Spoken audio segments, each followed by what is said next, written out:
Coming up on this edition of A Warrior Spirit. So, from the rough streets of Minnesota to the rough life living on the streets later as a 20-year-old, I learned to view the world around me in a 360 dimension. Sometimes all we need is just 20 seconds of courage. 20 seconds of insane courage can change your entire life. And I believe that is true for my life and through other lives.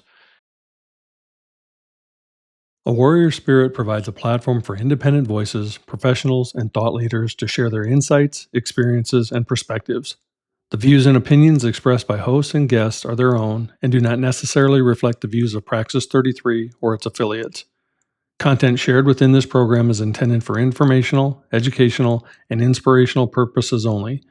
While the host and some guests may be professionals or subject matter experts, the information presented is general in nature and should not replace personalized advice from qualified professionals regarding your individual circumstances. By viewing this program, you acknowledge that any decisions or actions taken based on the content are your own responsibility.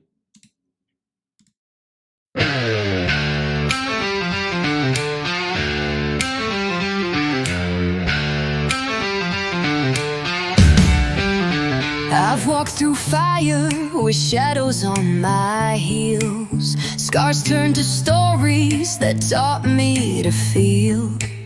Lost in the silence, found in the flame.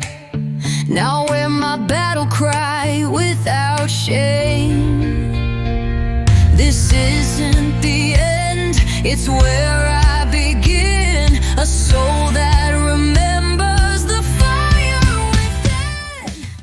Welcome back to another episode of A Warrior Spirit, brought to you by Praxis 33. I'm your host, Daryl Snow. Let's dive in.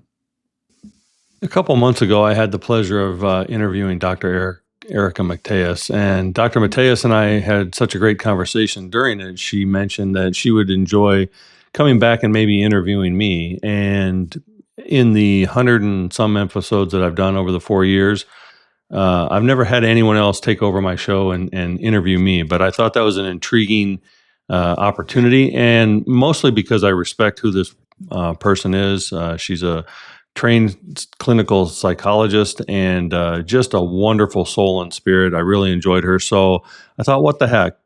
Turn it over to Dr. Erika. Erika, thank you for joining me again. Hi, Daryl. Thank you. It's my pleasure again to be here and taking the lead actually this time and see how it goes. Yeah, we'll see if I'm as good of an interview as you were. So I'll turn the questions and the show over to you. I'll just kind of run the controls over here in the background, and let's have some fun this morning. Yes, absolutely. It sounds great. And thank you. I mean, I'm still in your show. What else you can do, right? Yeah, it's hijacked. 100%. Yeah. All right. So obviously, I just want to say something before we start with all the questions. But when you interviewed me, it was like super insightful. It made me think about why I did things the way I did.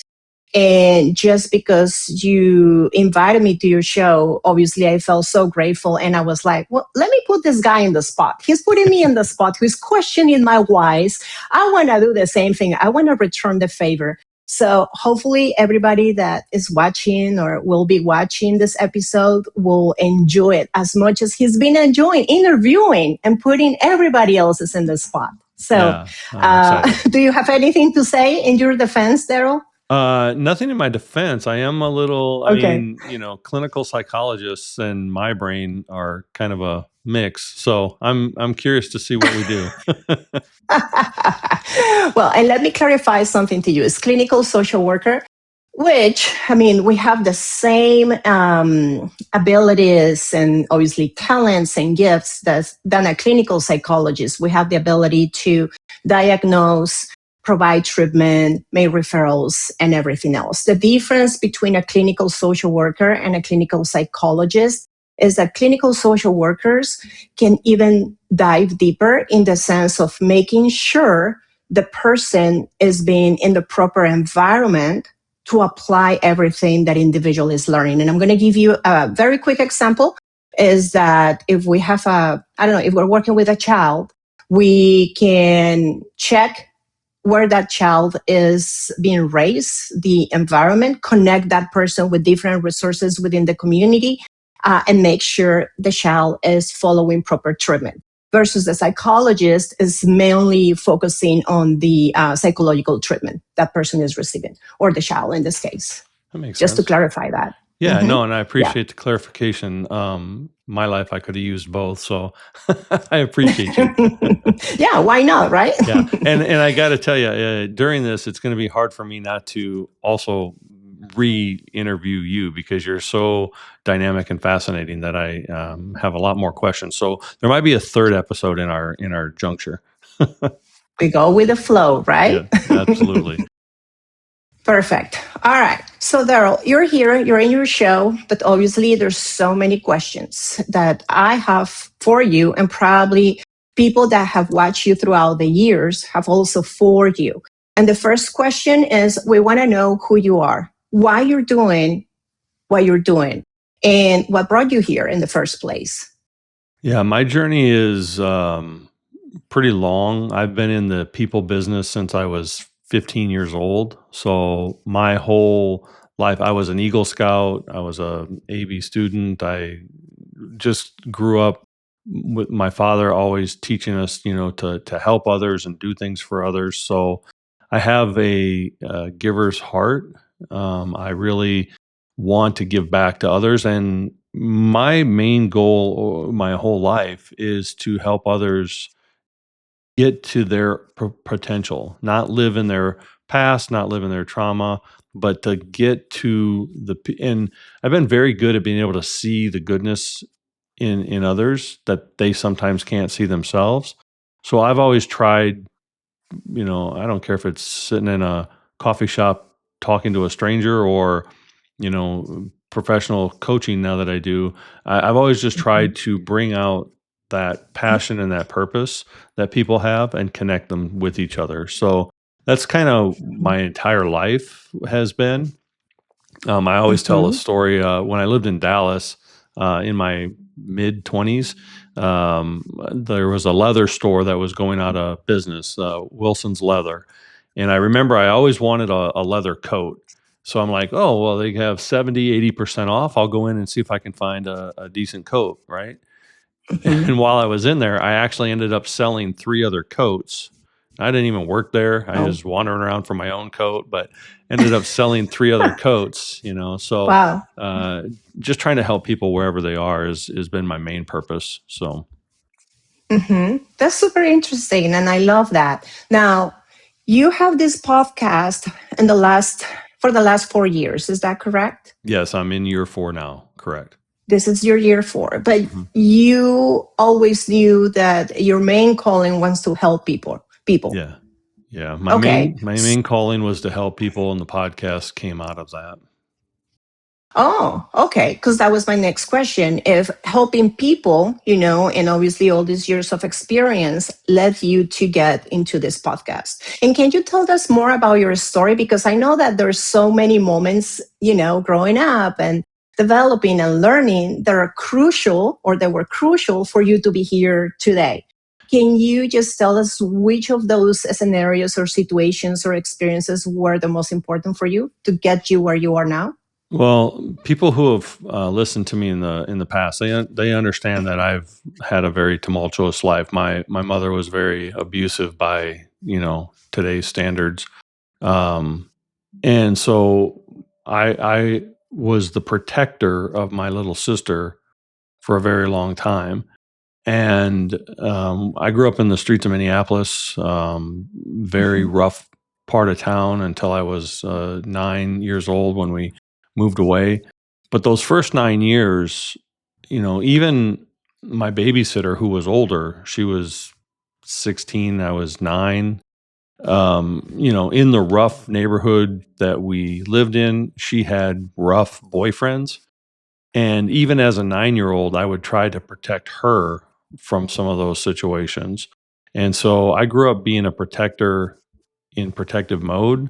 My Mhm. mom worked 3 jobs, so she wasn't home as often. We were latchkey kids, and it just became my defensive mechanism to protect others. So growing up in that environment was a key moment to be a protector. I remember in my mid-20s, I was driving home from a bar with some friends, and this guy was on the front lawn verbally abusing his girlfriend, and I stopped and I got out to help her, and he actually pulled a gun on me and said, get the F out of here. Oh. And I was not Mhm. willing to go because I had seen my mom be abused. Mhm. And so women who Right. get abused are very triggering for me. I really need viscerally to defend that.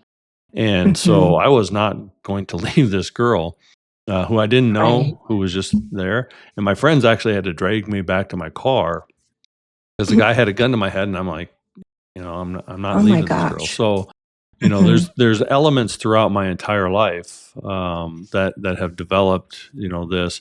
When I was homeless, living in the car, selling blood for gas money, I learned how to be a really good communicator because I would Mhm. get people to, you know, give me a night on their couch so that I could shower and find a place to work. I could go out in job Mhm. interviews. And so, I learned from the streets of Minneapolis because I had to carry a knife to school when I was in kindergarten. So from the rough Mhm. streets of Minnesota to the rough life living on the streets later as a 20-year-old, I learned to view the world around me in a 360 dimension.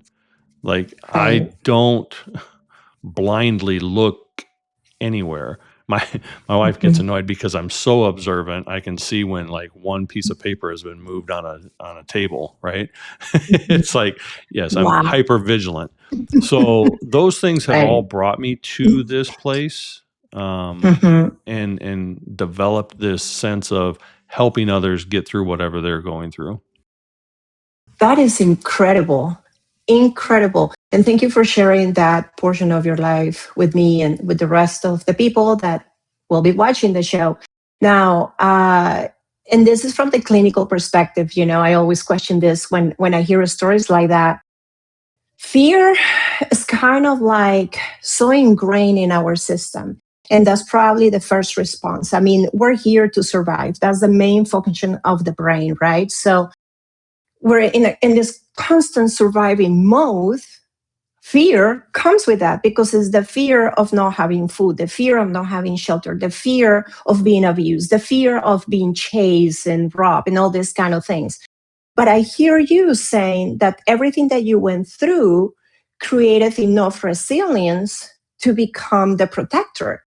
But before the protector, there got to be something else. I mean, you don't go from 0 to 100 and being this protector just out of the blue. So I want to understand how you went through all these other probably phases or feelings, if you want to call it that way, feelings and emotions to get to this protector shell custom thing in wanting to protect people and help people.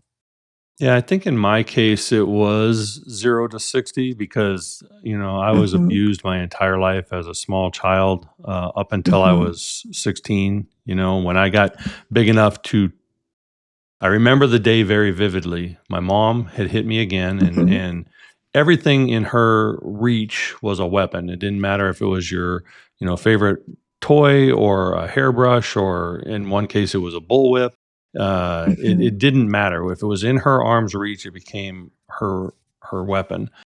And I remember at 16, I was finally big enough and grown enough that I actually put my arms around her and I set her, I put her to the side of me. She was in front of me. And I Mm-hmm. remember as I'm lifting her off the ground and moving her to the side, I telling her, "You will never hit me again." And that was the last time I ever got hit by my mom. So I didn't have fear. I had safety, protection. How can I Right. and I realize now in my older years looking back, I used perfectionism as my mask. If I could just be Mm-hmm. perfect, if I could just be good enough, if I could just do better, then I wouldn't get hit. And so perfectionism became the mask that I wore, and I ended up wearing that through most of my life because I didn't realize that's what I had adopted as my identity, as my protection mode for myself. But I did go from zero to protector because I had a little sister that I didn't want that to happen to. I had a babysitter who I didn't want that to happen to, not from my mom, but from anyone, because I had seen it happen to my mom. And so my little brain instantly said, okay, there's no man in the house. I have to be the man of the house. I have to protect these people. And something new within me knew that it was my job to protect these people when it really wasn't my job. I just took on that role.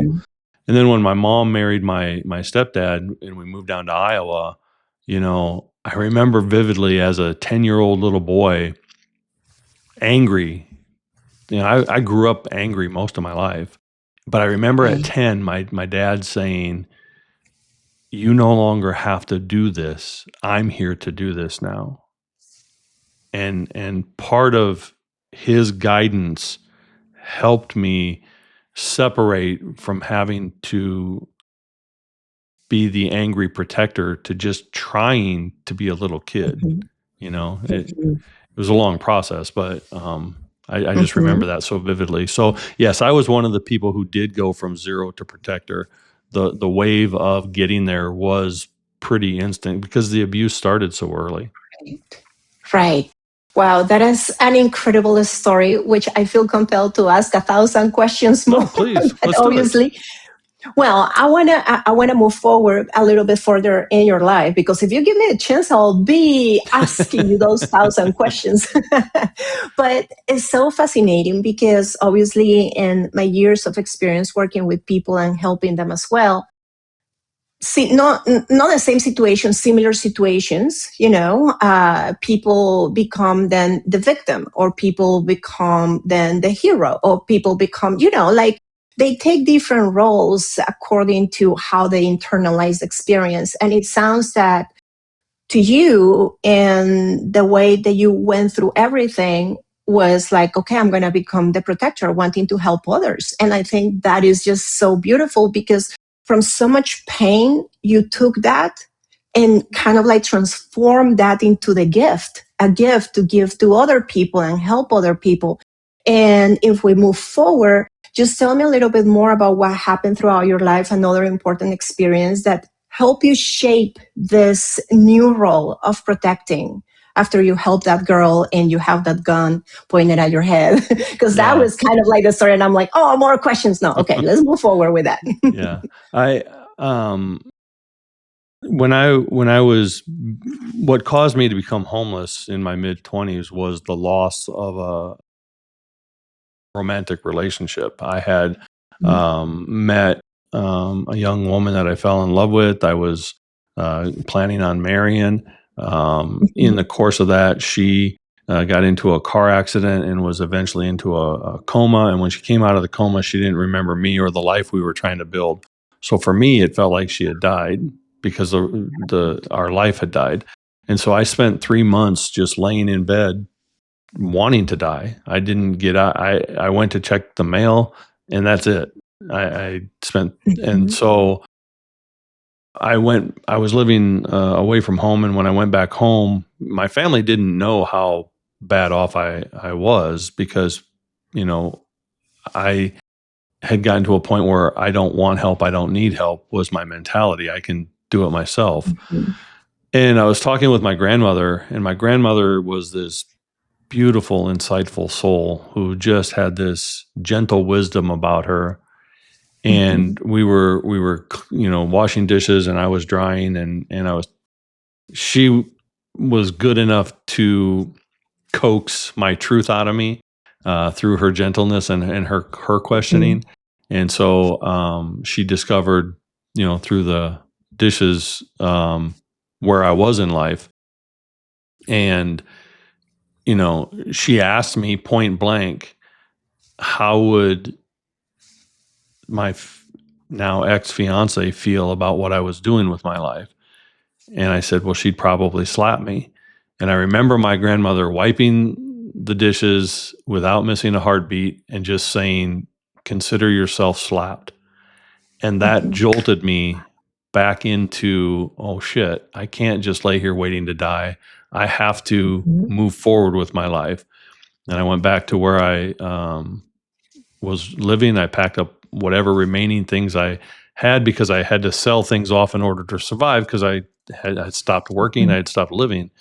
And so I just packed the rest of my clothes and few items that I had and got in my car and drove to Phoenix and lived out of my car for a month till I could Mhm. get back on my feet. So that was a very pivotal moment in my life. And, from Mhm. there, it's been, still bumps, but not as deep. The hills haven't been as steep. So, Wow. Okay. Well, another major thing. And thank you for sharing that with me and with us.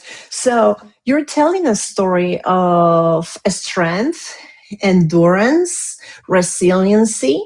And I want to know when you have that pivotal moment in your life, and you said you drove from place A to place B, and it took you a month to get back on your feet. Can you tell us what happened within that month? What was the story relating to those qualities that I just mentioned? yeah, I refused to be one of the people who would stand on the corner asking for, I didn't want to be the guy holding a sign, asking, Mhm. begging for help. So I knew that I was responsible for getting myself back on my feet. So I remember one of the very first nights I was here, I was in downtown Phoenix, Mhm. and I thought, oh, well, I've always heard that the YMCA is a place that you can go and, get kind of back on your feet. It's inexpensive, they help, whatever. And I remember spending one night in the downtown Phoenix YMCA, and it was so scary. It was so on the bad side of town that I felt safer back in my car. And so I never went back to any shelter, if you will. But Okay. I spent a month living it out of my car. I would get into conversations with people. I would go to apartment complexes where a lot of people Mhm. were out and doing things, and I would get into conversations with them. They would provide a night on their couch so that I could clean up and go look for work, and I would sell plasma and blood for extra gas money. And I just spent a month in my car until I actually got the job and was able to get back on my feet. So it was Mhm. definitely Wow. a time of resilience. But I knew Mhm. I knew that God had my back. I knew that somewhere along the line He would provide. I just had to keep doing my part of moving forward. So Absolutely. So I hear a story of, as I said before, strength, endurance, resiliency, courage, but also inner authority. Like you became your own leader. This is what we call self leadership. And it's just so amazing. If you were able to say something today to the world, say something to the world and to all these people that they don't know how to go from here to here, how to escape from this pain and make the pain into a gift, what would you say? the very first thing I would have to say is you have to want to get out of where you are. Some people in the course of my lifetime and the people that I've coached and the people that I've met relish their victimness. They love they don't love the fact that they're a victim, but they subconsciously love the feeling of others pouring pity on them, and they want Yes. to stay in that. So, Yeah. first off, you have to definitely want to change and you have to want to move out. Secondly, the thing that I did wrong that caused me to be in my situation for as long as I was the Mhm. fact that I had the I can do it myself mentality. I didn't tell Mhm. others where I was. I didn't share my situation. And you don't have to share your story to be the victim, but you can Mhm. ask for help. Right. And once I started asking for help and strangers started allowing me this time on their couch and Mhm. helping me with direction of, hey, try here or try there to find this work. Once I Mhm. started actually moving forward, things started to move forward. You have to do your part. Part of my business, 3 platforms, is co-create, uh, transform, and empower. Mhm. And the co-creation part is the part people miss. Like, I can pray all day long. I can sit all day long and hope to be a Chevy. I'm never going to become a car. I have to do, Right. you know, uh, Mhm. I have to do something to propel my life Mhm. forward. So I'm a co-creator in my life, good or bad. I co-created my despair. I co-created my hardship. I co-created my homelessness because I Mhm. stopped doing any type of work, not just work for money, but actually living type of work, wanting to get Mhm. better. So you have to want it. You have to want to get out of where you are, and you have to ask for help. It's very, very difficult to do it alone. Very difficult. Yes.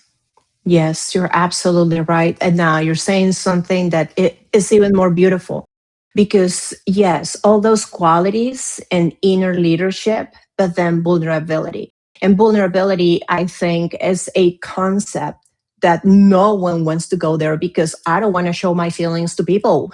What are they going to think of me? I don't want to show the weakness, Mhm. and vulnerability, sadly, in our society is a sign of weakness. Oh, you feel like that? You're so weak. Oh, you're crying? You're so weak. So there's so much judgment towards being vulnerable. But when we're vulnerable, it's kind of like the reminder that we are humans, and we connect through the pain. We connect through those moments of vulnerability because if we're constantly portraying, oh, I am this, I'm invincible, or I'm a rock kind of thing, and nothing gets you, then people are not going to be relating to you. And that reminds me of our previous interview with being relatable, Mhm. so, and I think that comes to you as well because now I know that you have not only this podcast, but so many other lines of business in which you're helping people. So why don't you tell us about that? And by the way, do we have time or it's time for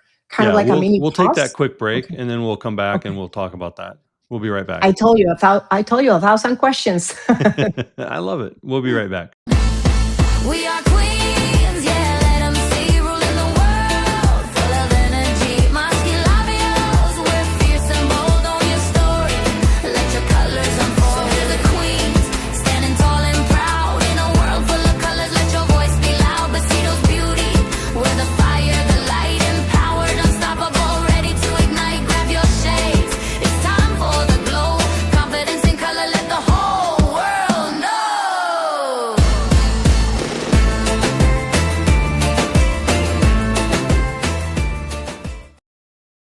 Besitos Beauty, because it's your time to shine. For more information, visit www.besitosbeauty.com. Hey, welcome back to the show. And we're here with Erika Mateus. Dr. Mateus has hijacked my show and interviewing me today. And Erika, I hope that it's going well. And you were asking me about the next phase of my life and my businesses and some of the opportunities. So turn it back over to you. Yes. So why don't you tell us more about what you're currently doing? And the question was like, this is not just the only thing that you have to help people. You have many other ways of helping people. So can you show us a little bit more about that part of your story? Yeah, a few years ago, I decided to get back into transformational life coaching and helping others. And so I created Praxis 33, which is my personal consulting business. And Mhm. it's a lot of my things in life are spiritual and God related and God centered or spirit centered, depending on who you are. But I created this because praxis means integrating thought and action. And I wanted my clients to not just talk about it, but I wanted their thoughts and their actions to be in cohesiveness. So the word praxis is the word I used. 33 is an angel number for success and prosperity. Mhm. So I put the praxis 33 because if you do the work, and then the Mhm. success can come. And as I said, empower, co-create, and transform. I want to empower my clients so that they can co-create the life they want, and it'll transform them into who they're supposed to be. And that's what the symbol on the left is. It's the integration of all three of those Mhm. elements.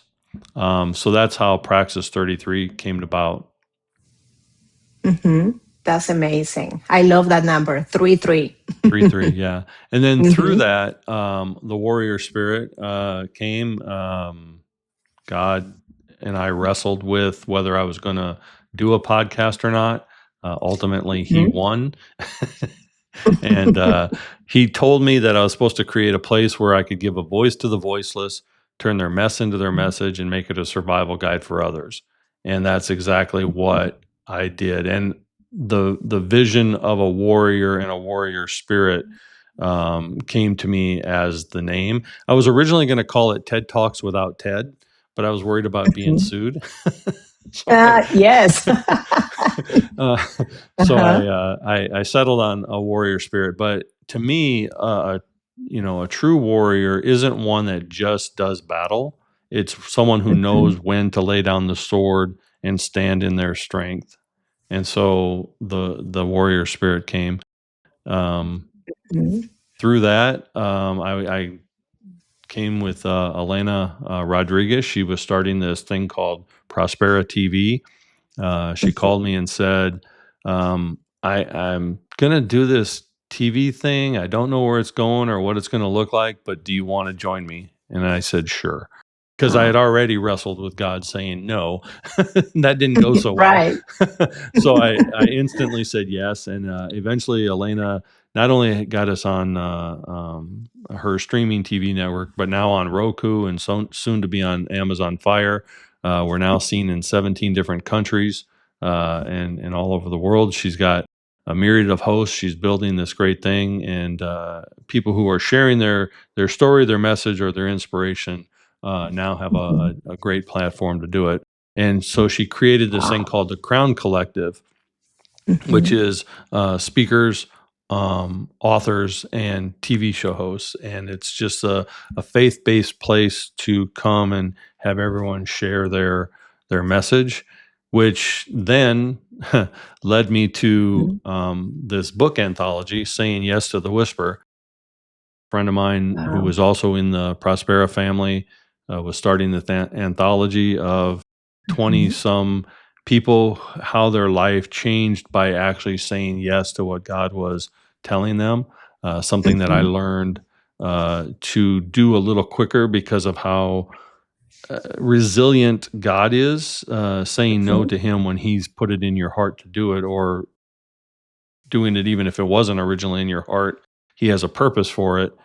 Saying yes to it is something that really was dear to me. And in the book, I quoted this. I said, I heard a speaker once say, "You cannot count the seeds in an apple, or excuse me, you can count the seeds in an apple, but you can't count the apples in a seed."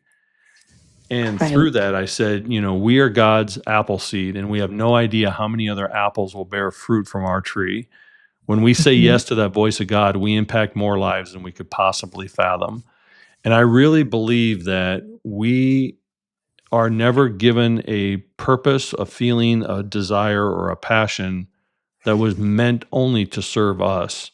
I believe that it was birthed through us to bring forth something to impact others in the world.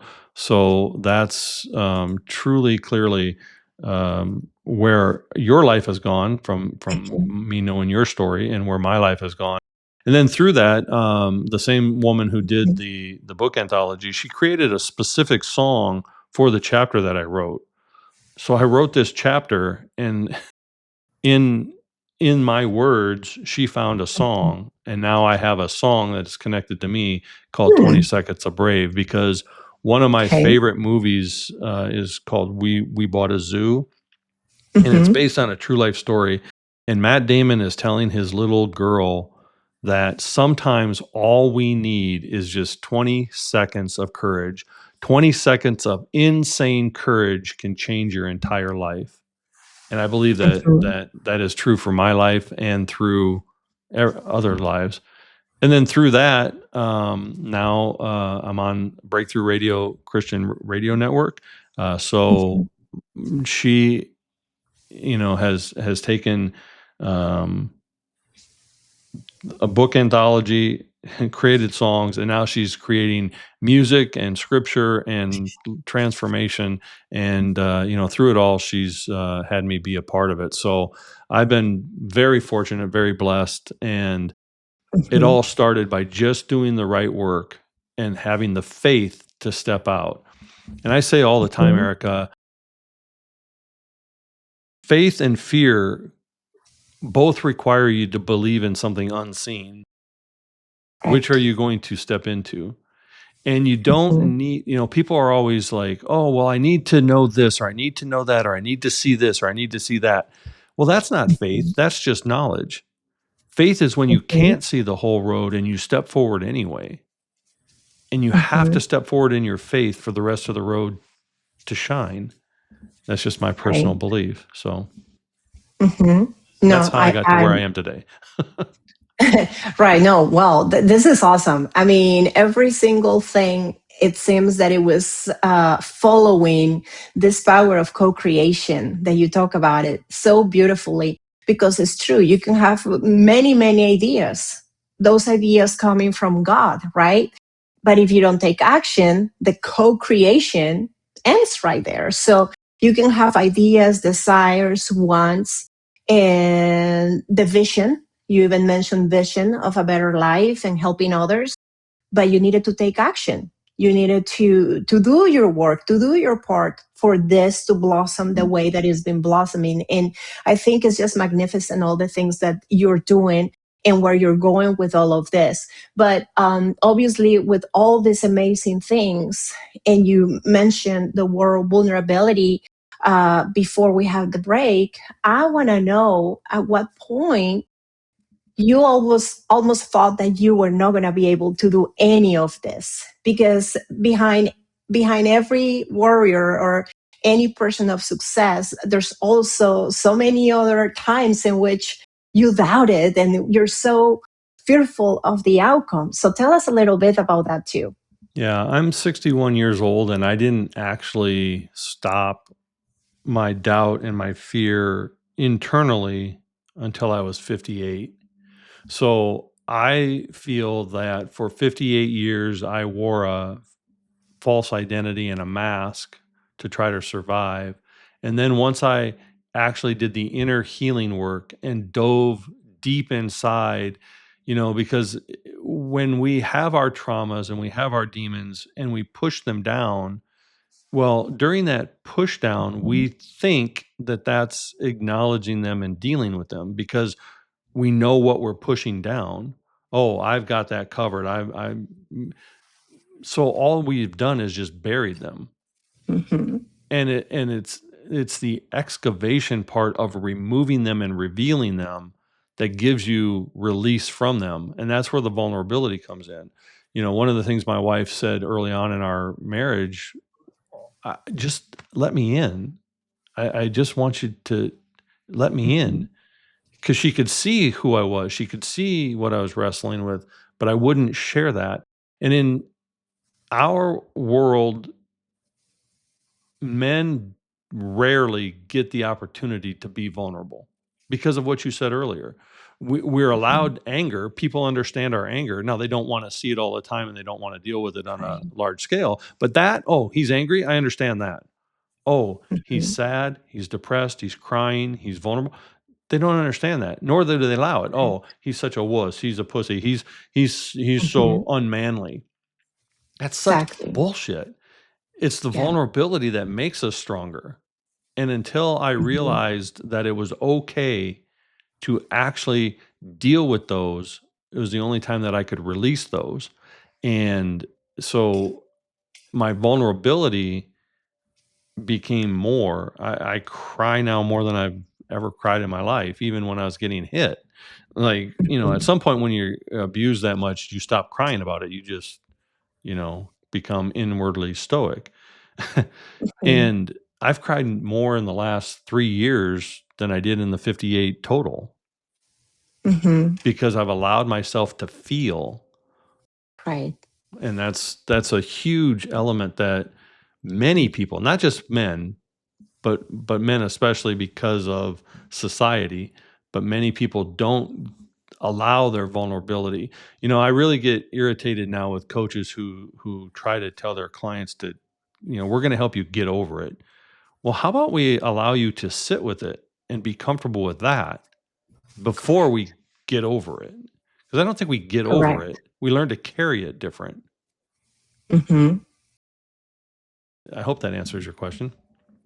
Yeah, no, it does. And you're right. You're right. Because it's not about avoiding our story or suppressing our story. It's about honoring that story, even though if it was painful or regardless of how it was, and taking the best out of it to be who we want to be or become the image of the individual we want to become. So I think that what you're saying is really true. It's not about, oh, I'll help you with this. No, you is your story, is your feeling, is your attachment. What is it that is there? Let's reflect on that without having to react to that. And then you can continue moving forward with that. So I think the way that you said it and the way that you exposing this is the way to go. Now, as a clinician, it's so hard not to step into my clinical therapeutic hat here. Hopefully, I'm doing a good job, Oh, it's but great. I focus my work, and probably you already know all this, and the people that are listening. I focus my work on beliefs.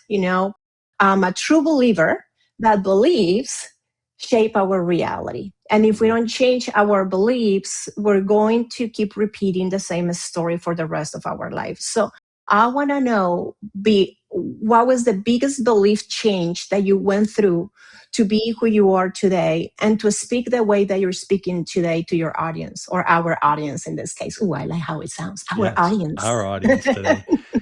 I learned early on that you shouldn't believe everything you think because our Mm, thoughts are an that's big. accumulation of the people around us or the information that Hmm. they're reading, which then turn into our beliefs. And Hmm. it's probable and possible that those thoughts and ideas are wrong. So Hmm. if you're believing wrong information, then your beliefs become wrong.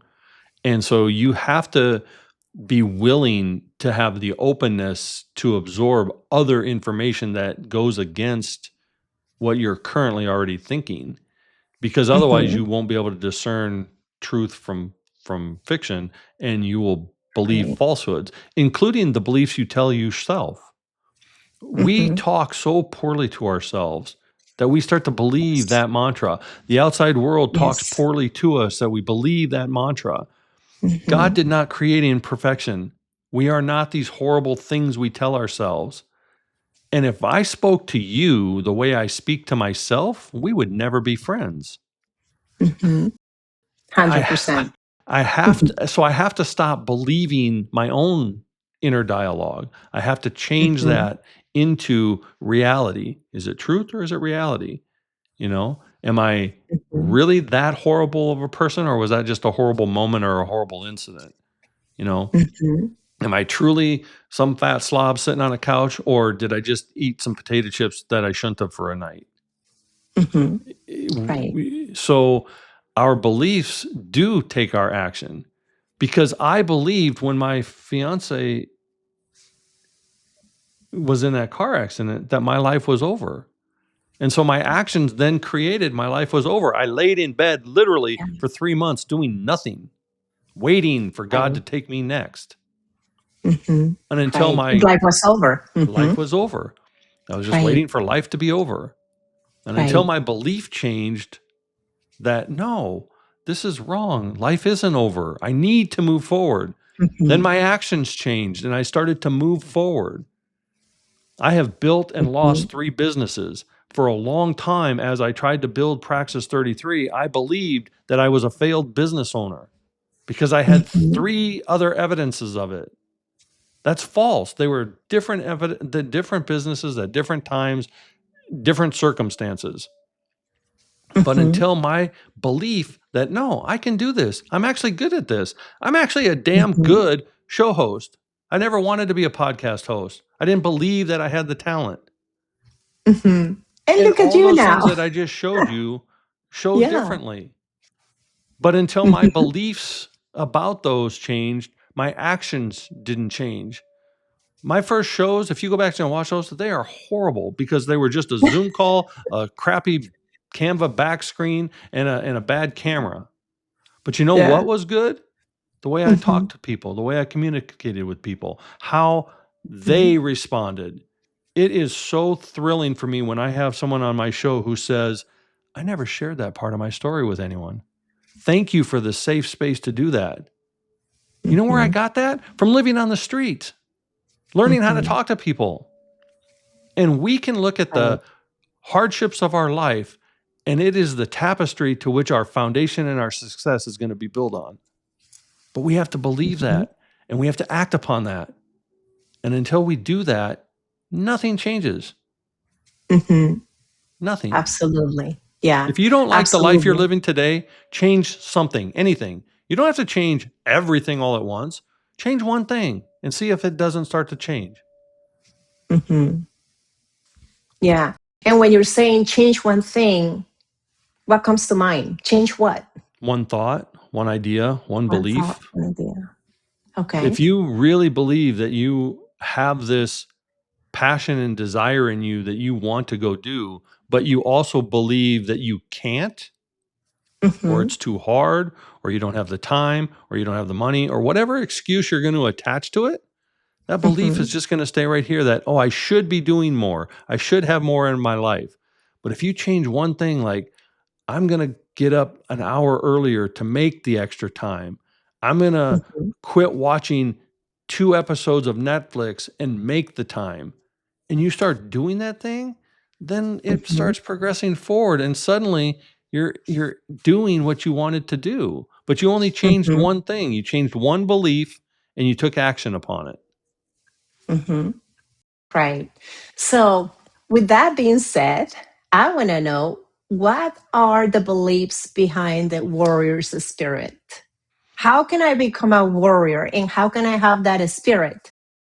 I think personally, everyone has a warrior spirit in them if they are still here today fighting. Because it is very easy in the darkened world that we live in, if you believe the news or social media or all this negativity, all this crap, it is very easy to fall into depression and to fall into, lack of hope and lack of desire, and just succumb to, oh, apocalypse is upon us, so I'm just going to wait for the horses. No. Right. If you're still Yeah. standing and you're still fighting and you're still trying to move forward, you have that warrior spirit. Many of us have either thought of or attempted suicide because of that darkness that we've faced. Those of us who are still standing through it, who found a way out of it, still have that warrior. And I don't say this about anyone who's actually committed the suicide, because I'm a suicide survivor myself. My family members have attempted it, so I'm very familiar with suicide. But what I find in my own world is that those who lose all hope are the ones who go through with it. Those who have one blade of grass worth of any hope step back from that ledge and move past it. And so, and that goes again to reaching out to others, help, finding the help forward. But to do that takes that courage, which gives you that spirit of a warrior. I don't know any warrior, metaphorically or not, who goes into their battle without some intrepidation and fear, without some, this might be my last battle, but they still go for it because of what they are fighting for, whether it be their family, their friends, themselves, whatever. Mm-hmm. So all of us have that capacity for a warrior spirit, and the meaning is different for every individual. Mm-hmm. And you're a true warrior too. We've talked about it. You're literally and metaphorically a warrior because you served. You served in the armed forces. You did battle, right? Mm-hmm. So Yes. and you as a young girl decided, oh, I'm not going to live in Colombia. I'm going to move to America. And you planted yourself in Miami and you did battle. You did battle to live on $1,000, to learn the language, to immerse yourself, to give yourself a new life.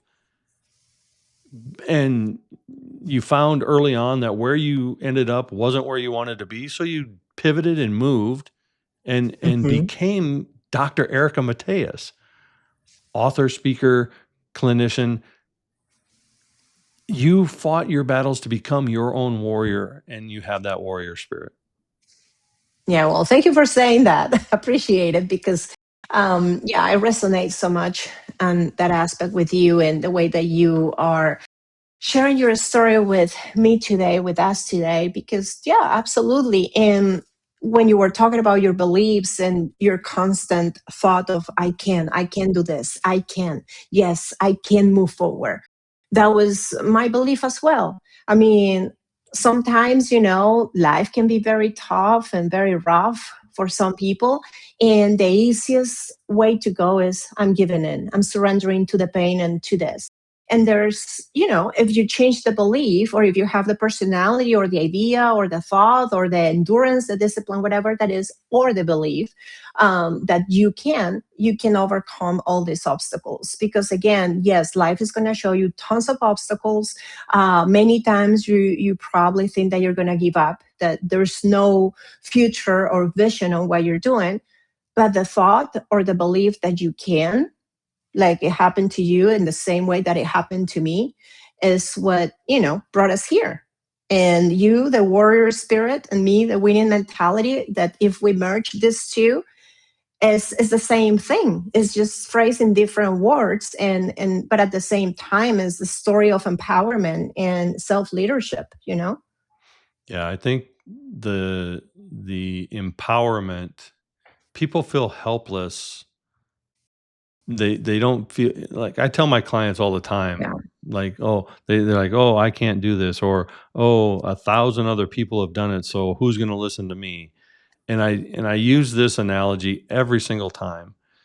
Go Mm-hmm. to any bread aisle and look at the bread.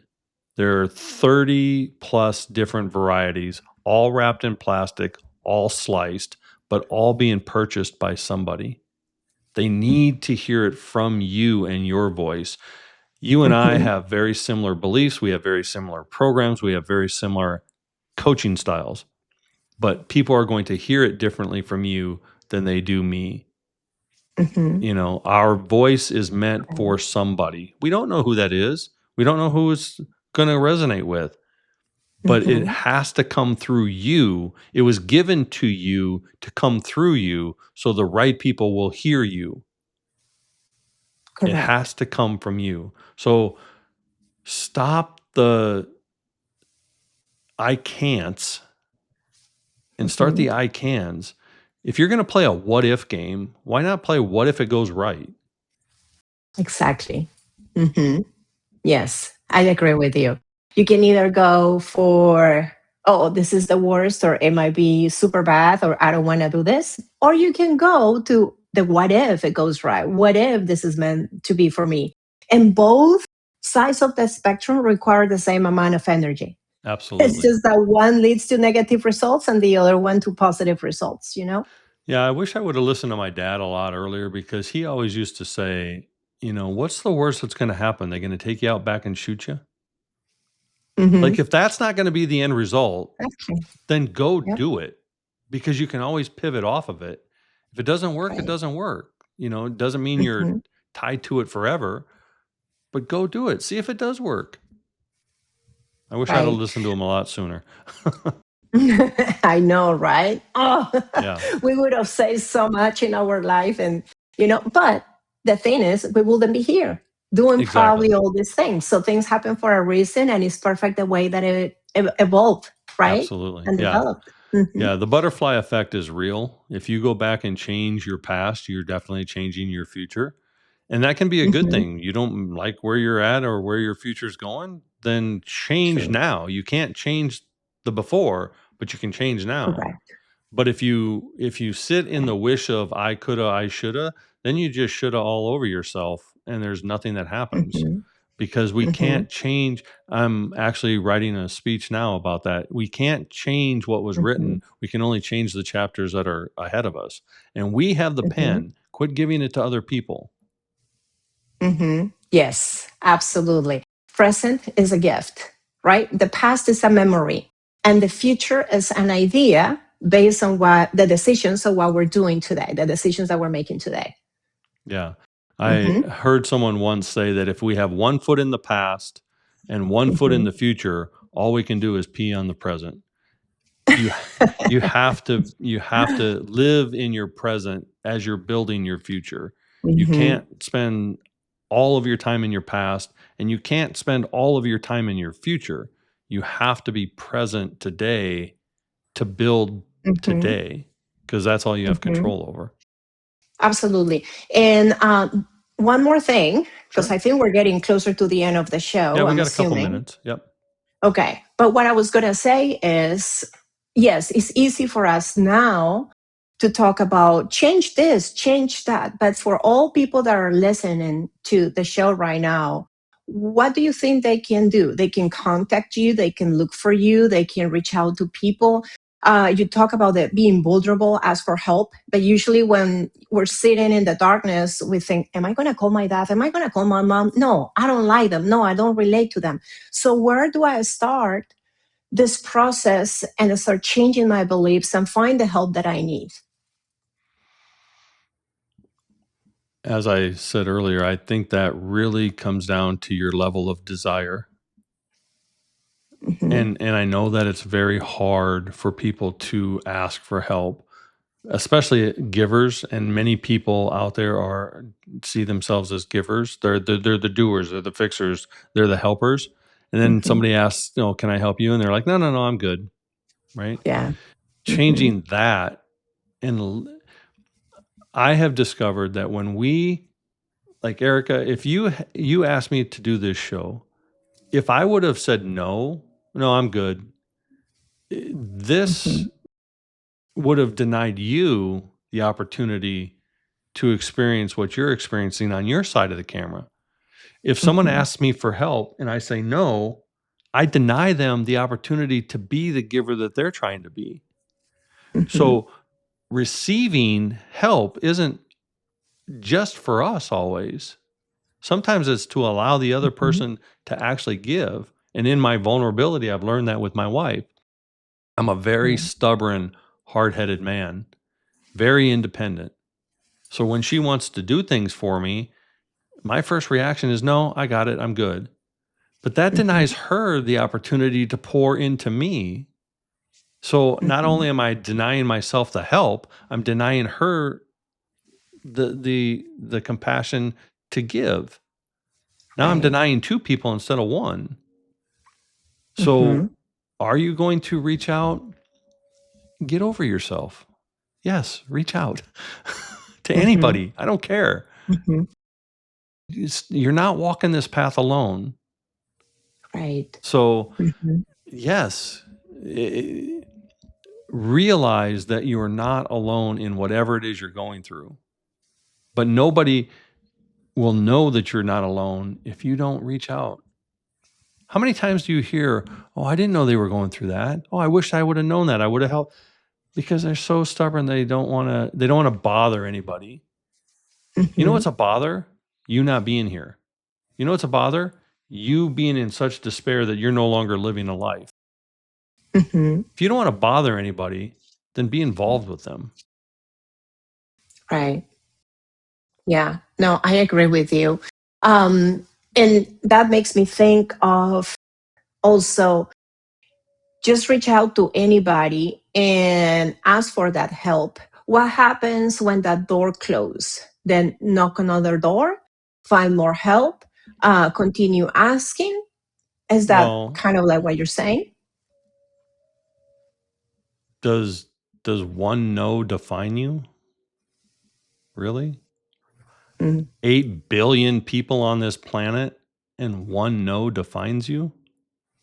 Mm-hmm. Really? And I can tell from my own personal experience, a lot of my help came from strangers, not close Mm-hmm. friends, not family, strangers. So if Mm-hmm. my family and my friends weren't willing to help, and I never asked a stranger, never struck up a conversation, where would I be? So, yeah, one no is going to define you. I can promise you, Mm-hmm. you're going to get way more no's than you get yeses. It's how life is. Yeah. True. So that it's silly to me. Mm-hmm. Yeah. No, beautiful. I agree with you. So I guess this is what people need to do. Go look for help and find the solution. The solution will always be there. If this door closes, then another one will be open. And if they can't find anything, then find you. Daryl, warrior's spirit in your Yeah, show, you know? yeah. I think in Yeah. today's social media, everything instantaneous world, if you Mm-hmm. can't find somebody or something, Mm-hmm. maybe you're not looking hard enough because you like where you are. Mm-hmm. And the True. no becomes your excuse. Oh, well, they said no. So, yeah, how bad did you want it? Yes. Yes. The comfort zone. The comfort Ooh, zone. that's dangerous. Yes. Comfort zone is very All dangerous. right. So, well, I appreciate you taking over this show. I appreciate all of this. I hope that it, was what you had hoped for. It's more than I had hoped for. It Mhm. was wonderful. So, Yes, um, agree. I do think that a version 3 will come to where we can just have more beautiful dialogue. And Mhm. just thank you for doing this with me today. Absolutely. I mean, it was a privilege, you know? And even when you said that I'm probably the first one interviewing you in your show, it's still in your show. Yes. So Yeah. This is I, definitely a I first want to in my be show. remembered. Yeah. I will mark this one 100%. for sure. But I appreciate you. And if you do want to get in touch with me, you can do so at link.bio/Daryl underscore Praxis 33. And if you do want to get a hold of Dr. Mateus, you can do so on Yes. her website, erikamateus.com. And as always, thank you for joining us on this edition of A Warrior Spirit. We're now on all the major platforms, as well as on Roku via the Prospera TV app and at breakthroughradio.net. So be sure to like or subscribe to catch all the episodes. As always, the journey is sacred, the warrior is you. So remember to be inspired, be empowered, and embrace the spirit of the warrior within. It's not just about the fight, it's how we rise from it.